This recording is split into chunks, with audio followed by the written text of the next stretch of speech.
2020 was an exceptional year. We had a pandemic, the US election, Brexit, the trade war with China. It was a very difficult year for many people. Now we can look forward to 2021. Hopefully it will be a better year. But we must remember that what happened in 2020 will have profound consequences for 2021. And I have listed some markets, as you can see. 2020 will have consequences for 2021 for the bond market, for the stock market, for inflation, for gold. So here we have a list of factors to watch in 2021, and I think that's what I'm going to be watching, and my investment decision will be based on what's going on in these markets. And also, I am an Elliott Wave analyst, so obviously I will use Elliott Wave analysis to forecast the market. But first, I expect US bond yields to go up, inflation to go up. The dollar index, it may be unchanged or maybe down by the end of the year. Gold up, stock market down, and I expect the Fed to be dovish.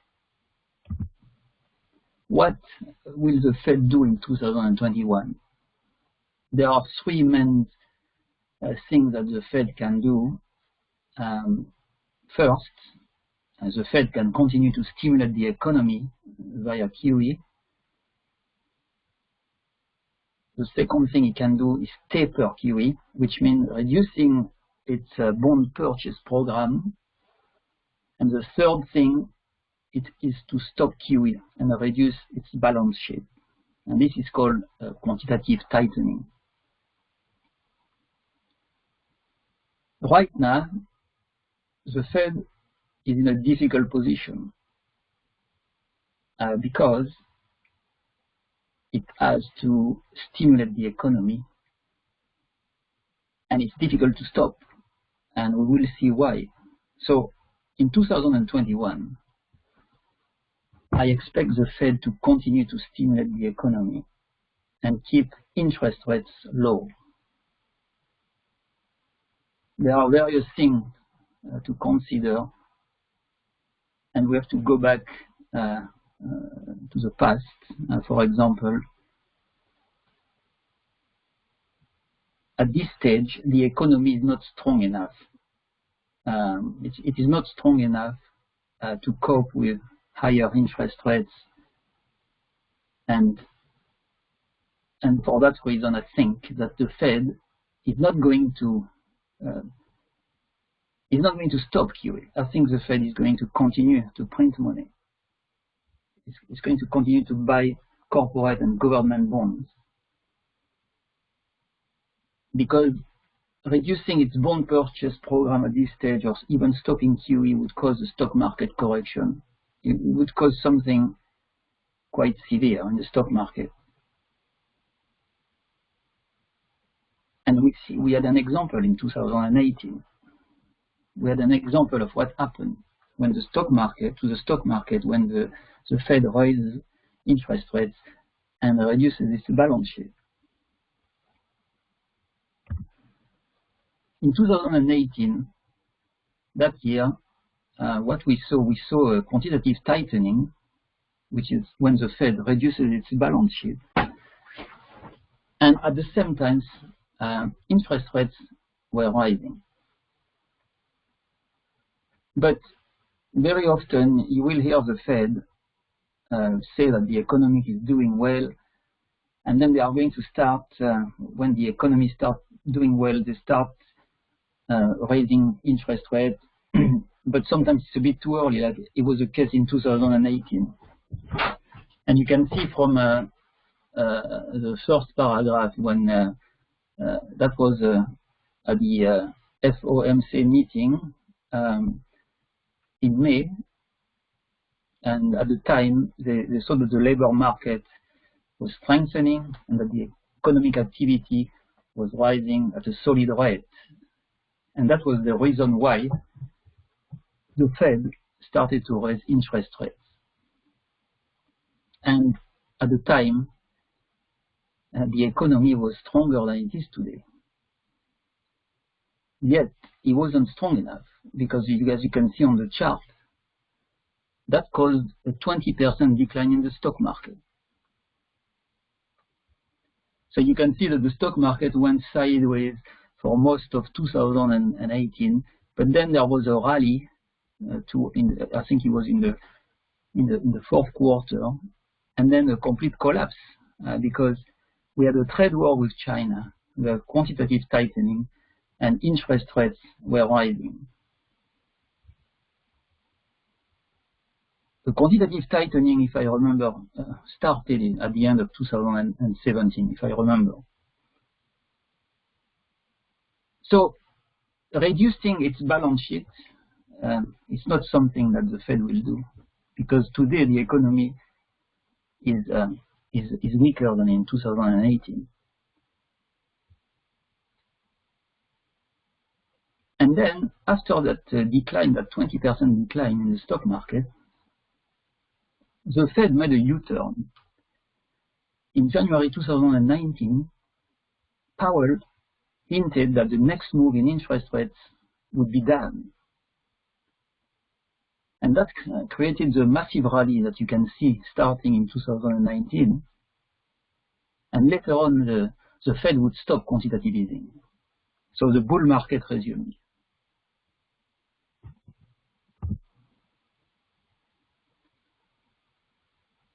And as the bull market resumed, at the same time, what we saw is bond yield started to fall. Because when you start, at the time, the Fed didn't restart QE immediately, they just stopped quantitative tightening. But the idea was that the Fed was dovish again. Okay, so that meant that investors anticipated lower interest rate and more QE. That was the logical step, basically. Because the stock market, the investors, they always anticipate events well in advance. So, for example, if something is going to happen in 4 or 5 or 6 months' time, they are going to act now. They are not going to wait. So what we had in 2019, it was clear, it was becoming clear that interest rates were going down and the Fed was probably going to restart quantitative easing. So bond yields started to fall. Because that is the consequences of QE. QE, one of the consequences of QE is pushing bond yield lower.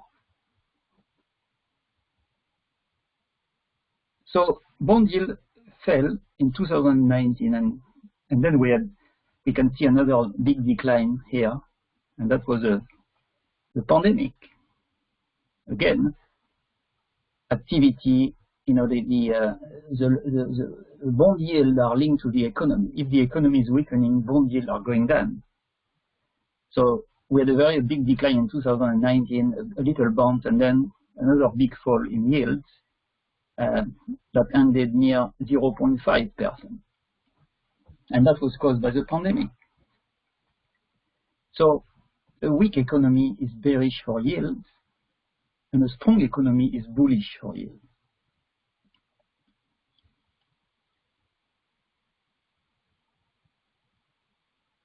In July 2020, that was the low.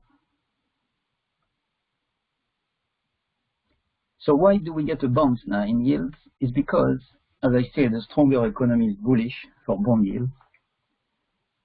And during the summer 2020, investors, again, they were anticipating that we would get a vaccine, a COVID vaccine.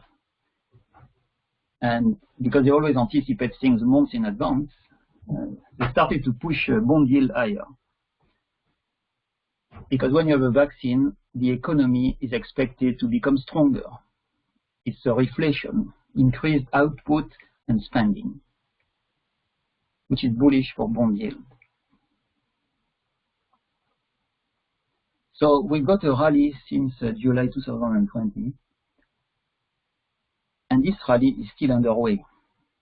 But recently what we saw is some weak economic data and more stimulus.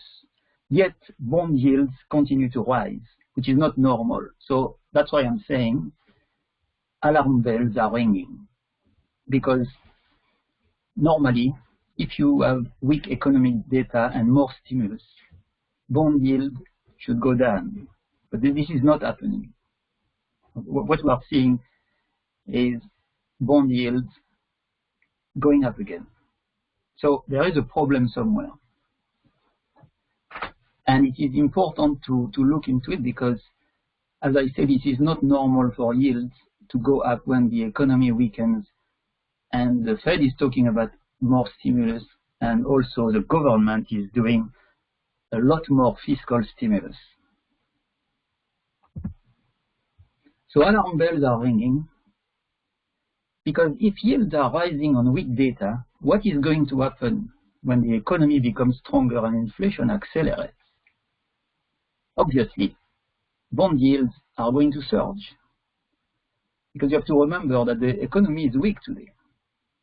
And I will discuss the latest economic reports later, but recently we had weak data and those yields are still going up. So it means that if the economy starts picking up and we get some inflation as well, yield could go higher than they were in 2019. And that would be bad for the stock market. Because that's the way we are going. You know, we've got a vaccine. So we are expecting the economy to get stronger. But of course, this rise in yields could become dangerous for the stock market. Could become dangerous for two reasons. You know, first, during the pandemic, companies have borrowed heavily. They've sold a lot of bonds. So the level of debt is higher than it was prior to the pandemic.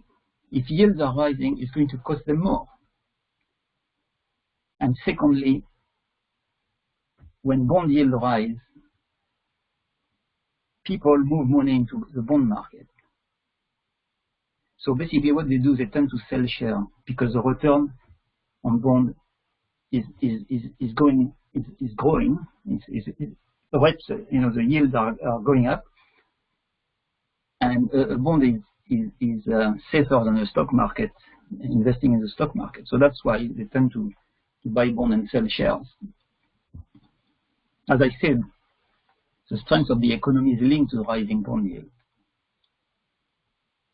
So we've got two scenarios. Either the economy is going to get stronger from here, and yields are going to surge, because this will be accompanied by also rising inflation, as I'm going to show you later.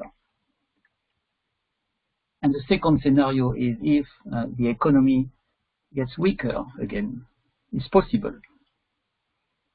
We could have some unexpected event happening that will make the economy weaker. We can't just assume that it's going to get stronger from here. We need to look at all the scenarios. But in that situation where, say for example, the economy is getting weaker again and yield fall, it will be bearish for the stock market. Why? Well, this is a scenario we had during the pandemic. When the pandemic started, we had a weaker economic activity, falling yields, and stock market collapse. Okay, so this is the same scenario. The other possibility is yields continue to rise because inflation is rising. That is another thing. In that situation, the risk of stagflation is rising, which is bearish for the stock market. Because here what we have, it's like an economy that is weakening with no growth but rising inflation, and that is bearish for the stock market. Remember that the economy today is weaker than it was in 2019. We have high unemployment and no growth. Rising inflation at this stage would end any hope of an economic recovery. And this is where we are getting to the limit of QE stimulus. Look at the latest reports I was telling you about, like the non-farm payrolls was down 140,000 jobs. Analysts were expecting a rise of 71,000. On that day, I remember on that day, when the report was released, bond yields went up.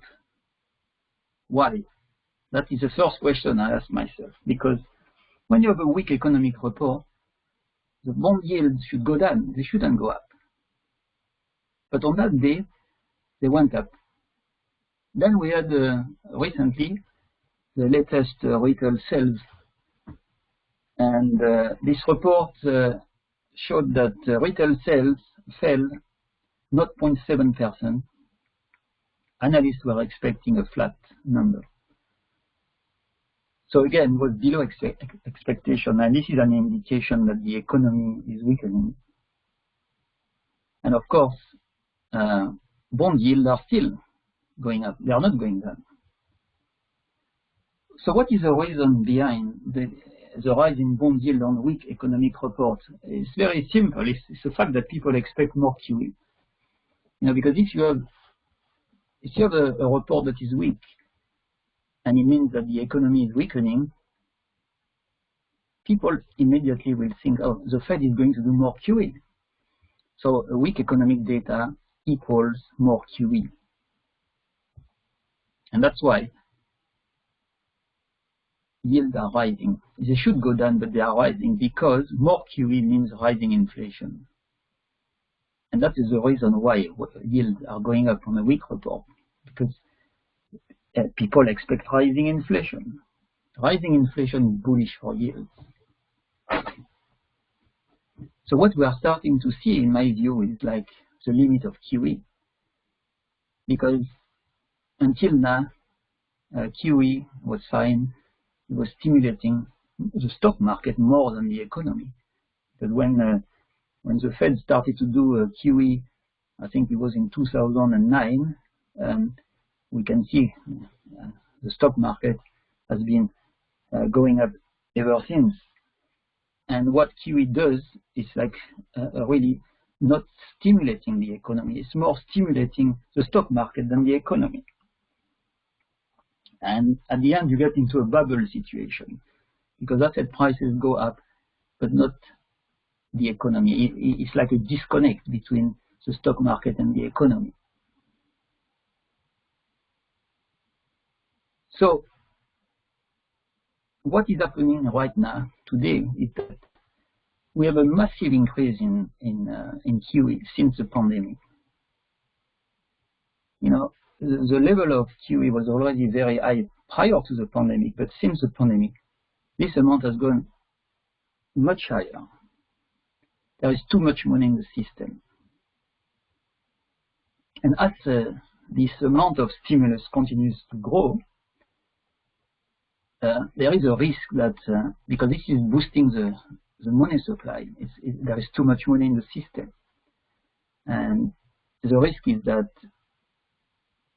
that money supply will expand so fast that inflation will go up. It will push inflation and bond yields up. And the dollar will go down. And there is a potential that in the future that the Fed could even stop its QE program. And that would be bearish for the stock market again. So we can see that there are some there is a reason why the stock market rally could end as the Fed continues to do QE. There is a limit to it.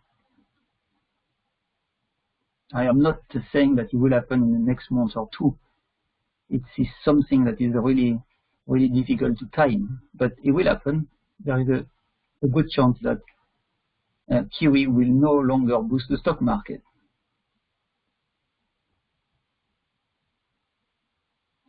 And why higher yields are bearish for the stock market? As I was saying earlier,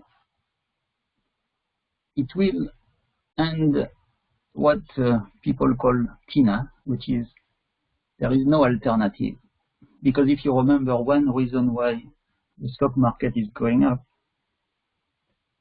because QE has pushed bond yields to very, very low level, like near 0%, and in some cases, bond yields are even negative if you account for inflation. And when there is no money to be made from the bond market, people will invest in the stock market. That's what they were saying. They were saying that the stock market was going up because there is no alternative. Well, if bond yields are going to rise, there is an alternative. It's the end of TINA. It means that bonds will become more attractive than shares. So bonds are going to go up, shares are going to go down, because people will start buying bonds. So that will create a serious headwind for the stock market. But of course, we have to look at the level. At what level people start investing in bonds. And then we've got the other negative factor of high bond yield. This would hit companies that have been borrowing heavily during the pandemic.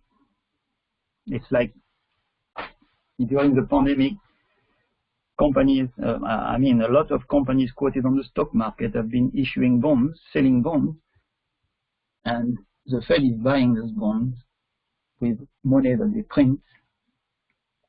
But of course, if bond yields are going up, it's going to cost them more to issue new bonds. So that is the risk. The risk is higher cost of borrowing, fear of default and insolvency. And this is also all bearish for the stock market. As I was saying, now there is only one question, is at what level yields will start to hurt? I believe that it won't be very high because the economy is weaker now than it was in 2019 when bond yields were about, on the 10-year yield, it was about 3% if I remember. I guess that the rise to 3% today would have very bad consequences for the stock market. Okay, because as I said, the economy is weaker today. But what we are seeing right now, with the latest economic data and the way the bond market is behaving, is that we are approaching the limit of QE. And of course, the dollar has contributed to this, because if you have the dollar going down, it is an indication that we are reaching the limit of QE also, because many economists have been saying for years that this is not sustainable, this QE expansion. They've been saying for years now. I remember even in 2010, 2011, they were talking about inflation, that one day inflation will rise sharply. Because if you create money out of thin air, which is what the Fed is doing, you've got too much money in the system, and the dollar loses its purchasing power. And because there are too much money, so that's why the dollar is going down, basically. And I think that there is now a loss of confidence in the dollar, and it's been caused by this excessive money creation. Economists have been warning that this would happen for years, but of course it didn't happen. And the reason why it didn't happen until now is because the dollar is not, it is a major currency. It is the world reserve currency, and that's why it hasn't happened earlier. It is not Zimbabwe, it is not Venezuela, where smaller countries, if they start printing money, their currency will collapse, but not the dollar. The dollar will need more, much more. But I think that we are reaching that limit, because what has been the amount of money that has been created since the pandemic is enormous, and there is no end in sight. So this decline in the dollar, it's a loss of confidence. It's been caused by the quantitative easing. And of course, when the dollar falls, it's bad news for foreign holders of treasury bonds. And we have seen in the last few years that countries like China and Japan, they are selling their holdings of treasury bonds. They are selling them probably because the dollar is falling, but also for other reasons, not just the dollar, because the dollar started to fall in 2020. But if you think that, if you've been warned that the creation of money will lead to the destruction of the dollar, you are not going to wait that dollar decline before selling your bonds. You are going to do it, and they are doing it. So foreign holders are putting more pressure on the dollar, because each time they sell bonds, they need to sell dollar as well. So that's why it's putting more pressure on the dollar. And this process is not going to end soon, it's going to accelerate. But as we can see on this chart, and if you study Elliott wave analysis, you can see that this decline in the US dollar is in 5 waves.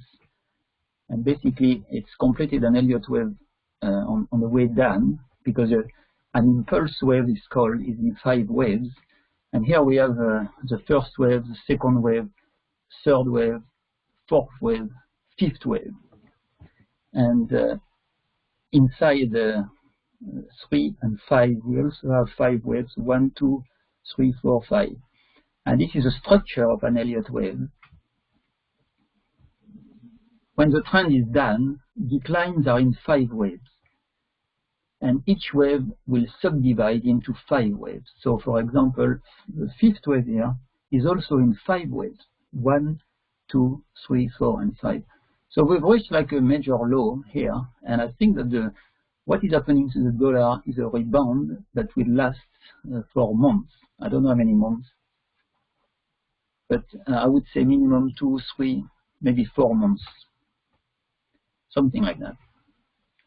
So there will be a significant bounce in the dollar, and that the bounce in the dollar is obviously helped by the reflation trade, because reflation means that an economy is gone into a recession and now is recovering. That's what is reflation. So when the economy is recovering, and you got the increased output, people spend more, companies spend more, you got a bit of inflation, not too much inflation, all that is bullish for the dollar. And this is what's happening right now. So it makes sense that this Elliott wave down is complete, and what we are seeing now is a bounce that will last many months.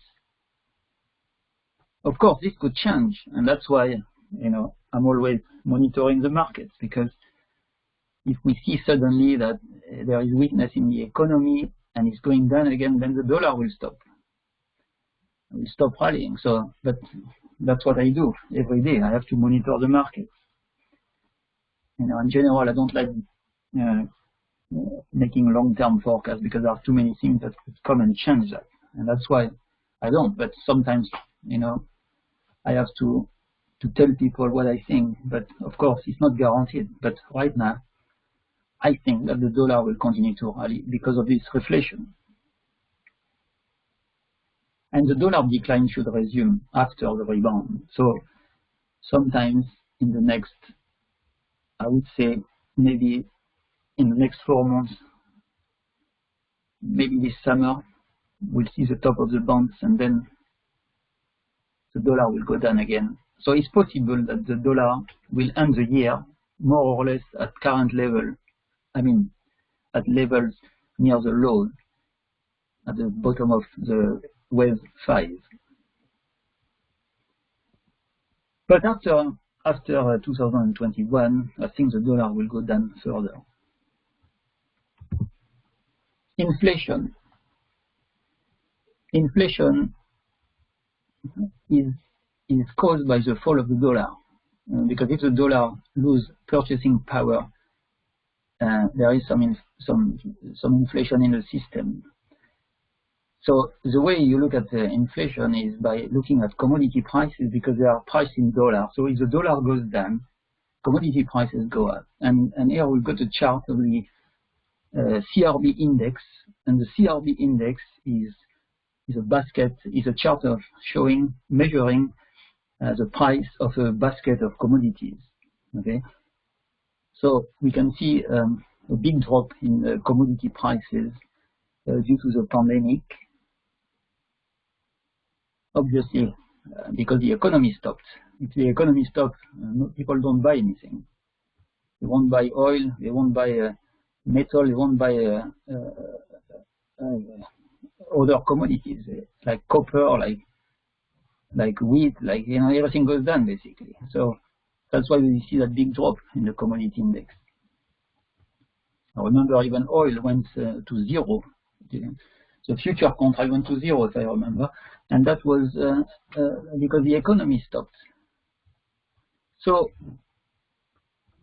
what we are seeing is the dollar going down and commodity prices going up, as you can see here. This is a sign of inflation. But if we look at the CPI, which is the Consumer Price Index, and this is the CPI is the measure that people look at for measuring inflation. The CPI is not really going up very strongly. It's just moderate, a moderate rise in CPI. And the reason is because to get inflation, we need various things, and one of them is the velocity of money.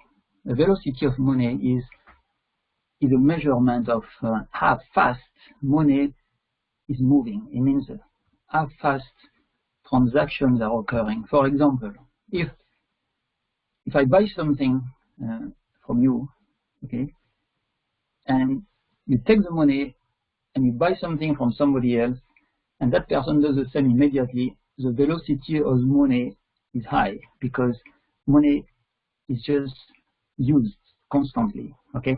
But if I buy something from you and you put the money in the bank and then spend it in a month or 2 months, and then the person who gets the money, put it in a bank and spend it in another month or 2, we would say that the velocity of money is slow.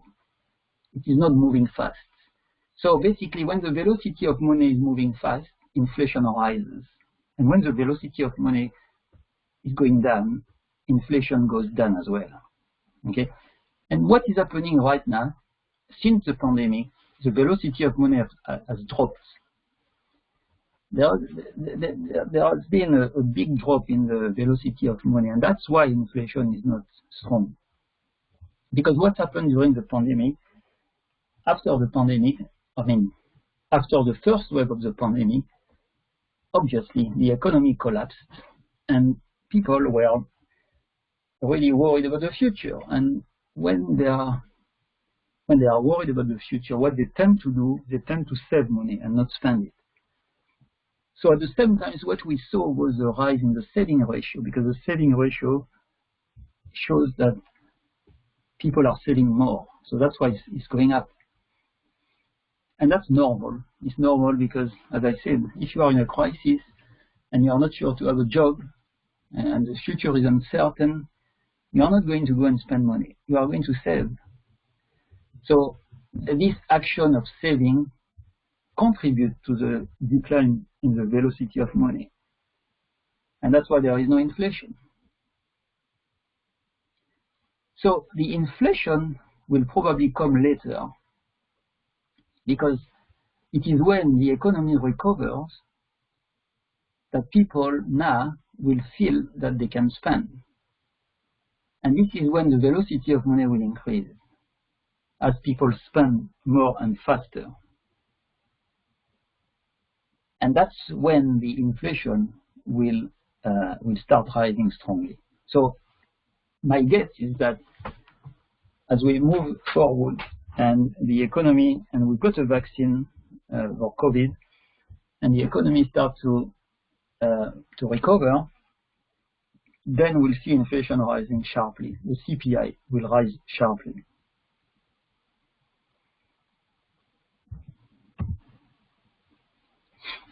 Gold is driven by bond yields and also the dollar. So, for example, lower bond yields and a weak dollar are bullish for gold. And we can see on that chart of gold, we had the first wave of the pandemic, and the economy collapsed, and yield fell at the same time. So during that period, what we have is falling bond yield, and you can see the acceleration in gold. As bond yields are falling, gold is accelerating, okay, above 2,000. And that was, I think it was in August. So since then, we see a pullback in gold, which is normal, because when a market is going up, it will pull back before moving higher. It cannot just carry on going up forever. So we got a normal pullback in gold, but the fact that when gold rallied above 2,000, it was making multi-year highs. This is a sign that gold is in a bull market, basically. We got a correction here, but I wouldn't say this is the start of a bear market. I would say it's more likely to be a correction in the bull market. That correction has been extended in a way by the improvement in the economy and the COVID vaccine, because you can see here in November, when they announced the COVID vaccine, we saw another leg down in gold. And it's because the COVID vaccine means that the economy is recovering. That's what it means. It means people are everything will get back to normal. And as I said earlier, if you have an economy that is recovering, where output is increasing, spending is increasing, and inflation is starting to go up, but moderate, not high inflation, I'm talking about normal inflation, then it's bearish for gold. Okay, and that's why gold took another leg down here in November.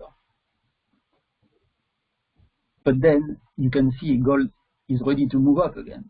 It's going up. So people know that the economy is going to get better. But why is gold going up? It should go down, gold. It doesn't. It doesn't. And the reason is because, again, people are focusing on inflation. You see, that's the reason why gold is recovering from that low in November. It's recovering because people, okay, the economy may do better. We've got a vaccine, yet there is so much stimulus in so much money in the system that inflation will go higher, and that is bullish for gold. Because high inflation is bullish for gold. The reason is, if you have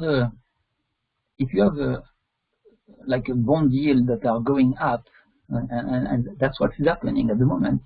If bond yields are going up, but inflation, is higher, is going faster than bond yield, it's good for gold, because people look at real yield, not just nominal yield. They look at real yield, and the way you calculate real yield is by deducting inflation from the nominal yield. So, for example, if you have a bond yield that say 1%, but inflation is 2%, then your real yield is negative 1%. You have to deduct inflation from the nominal yield. And I think that's why gold is rising here, because we've got a recovery. People know that. We've got a vaccine, it's recovering. Yields are going up, yet gold is going up until 2021, the beginning of 2021. is because they believe that inflation will rise stronger than bond yield, and that's why in real terms yields are falling. So in 2021 we got a second wave down in gold, you can see. And why? It's because this time bond yields are still going up and the dollar is going up. And those two things are bearish for gold. That's why gold has pulled back. But as I said, we are talking about nominal bond yield going up. Okay. In real terms, bond yields, I mean, I don't know if they are falling at the moment because it's difficult to know what is the rate of inflation, and that's why sometimes it's not obvious to know, if yields are real yields are going up or down, because you need to develop the inflation. But what is the inflation rate? So in general, we look forward and into the expectation of inflation. Okay, so if you think that inflation is going to be above 2% and it's going to rise to 3%, then it's negative, for bond yield. Real yields are going to fall. But at the moment, people are focusing on nominal yield. So because nominal yields are rising and the dollar is going up, those two things are bearish and that's why gold has gone down. However, if yields, like I said, if yields stop going up for whatever reason, it's possible that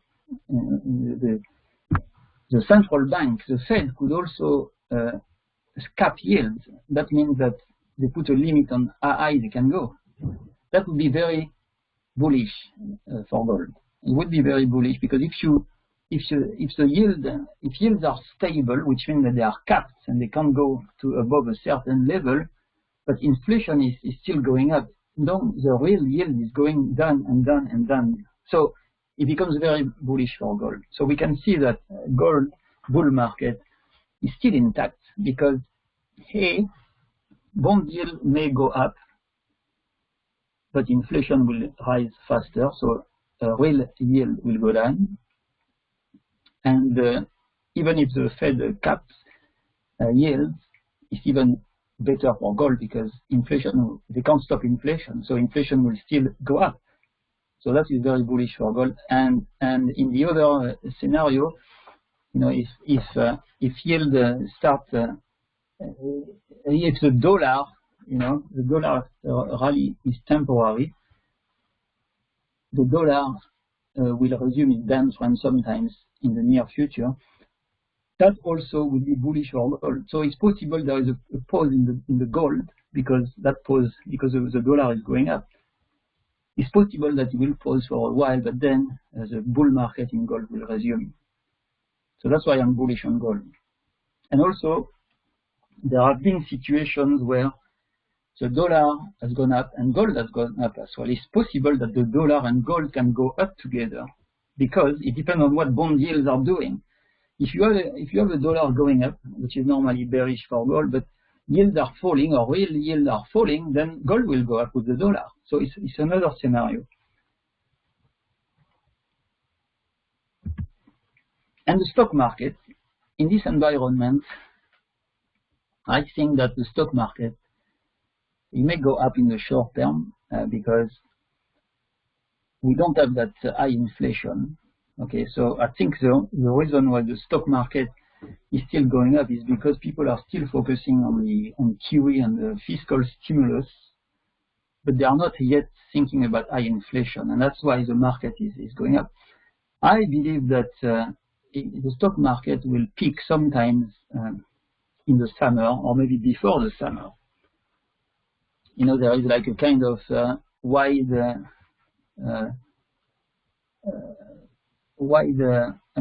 a period, of time that is like covering like maybe from the spring to the summer, where the stock market could peak at any time.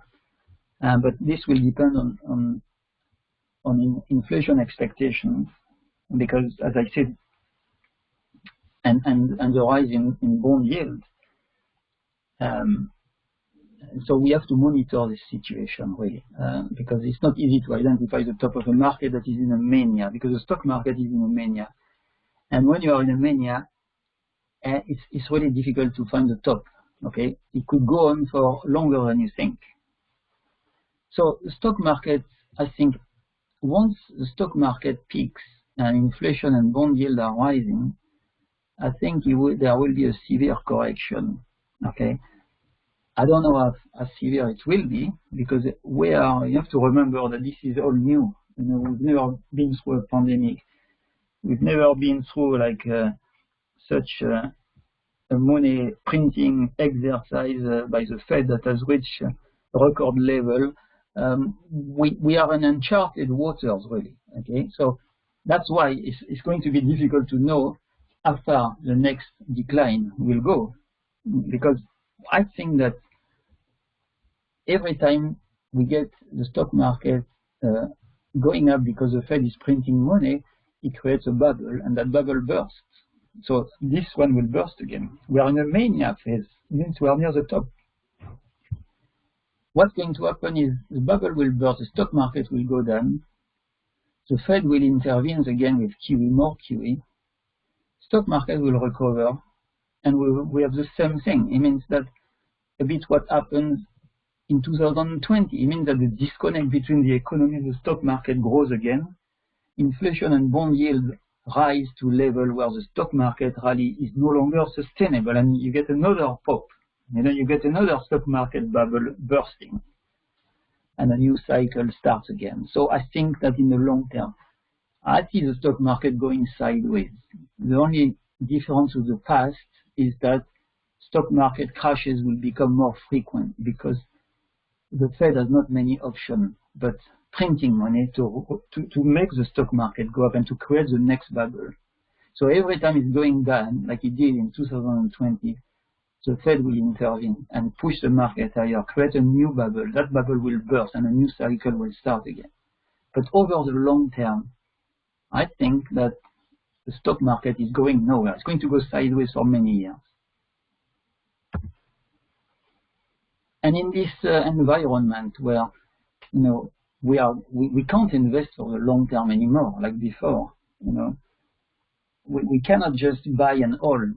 You know, like in the 90s or in the 70s or in the 80s. You know, where you buy stocks and shares and you hold them for a long time, and it's not going to work anymore, because the market is not going to continue to go up when the tools used by the Fed are going to backfire. You know, and that's the problem. So timing the cycles will become more important.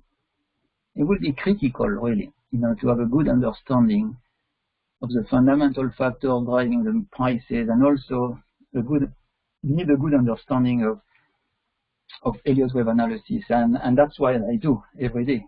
I am an Elliott wave analyst, and I found that if I can use Elliott wave analysis together with the fundamentals, it works very well. And I think it's going to be the right strategy to succeed in this environment. Okay. So that's what I do. And you know, if you are not a member of my service, if you are not a member of the E-Yield Beta Trader community, here you've got a link. You can join here. eyield.com/join. Okay, so register, and then you will see what I do. You will learn a lot about Elliott wave, about the markets. It's a very good place to learn, so I encourage you to join. Thank you very much.